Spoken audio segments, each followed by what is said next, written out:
Mambo matatu ukiyafanya ndani ya masiku haya 10 ya Dhulhijja, ikiwa leo tuko mwezi 4, wallahi Mwenyezi Mungu kwa uwezo wake atakuondoshea maradhi yako yanayokusumbua ambayo ushahangaika nayo sana, kama utafanya hivi nitakavyokuelekeza. Lakini pia Mwenyezi Mungu atakuondoshea umaskini na ufukara ambao unaokusumbua wewe ukifanya hili ambalo nitakalokuambia. Lakini jambo la tatu, Mwenyezi Mungu atakukubalia dua ambayo wewe umeiomba kwa muda mrefu, pengine hujapata jibu lake. Inshallah Mwenyezi Mungu atakupatia majibu kwa wajihi anaojua yeye. Bismillahirrahmanirrahim.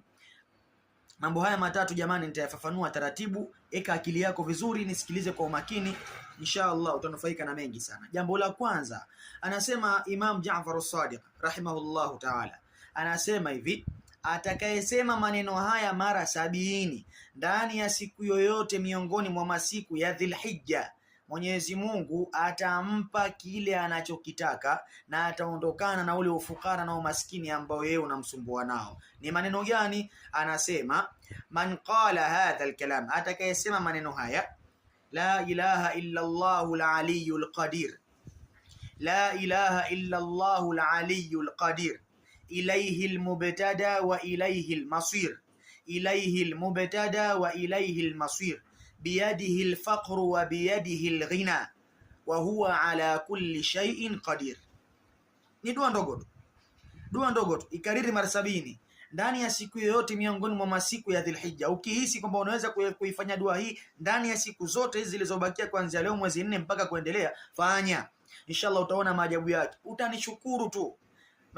Narejea tena, anasema hivi: atakayesema la ilaha illa Allahul aliyyul qadir, ilayhi almubtada wa ilayhi almasir, biyadihi alfaqru wa biyadihi alghina wa huwa ala kulli shay'in qadir.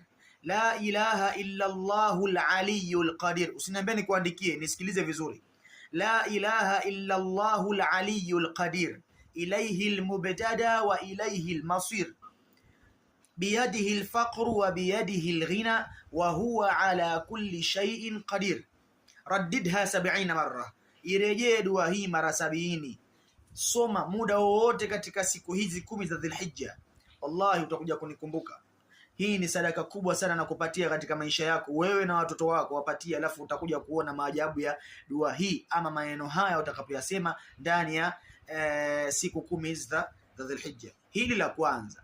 Jambo la pili, anasema Imam Ali radhiyallahu anhu, anasema kwamba kuna masiku matano, ama tuseme usiku huu, maana Kiswahili hakiko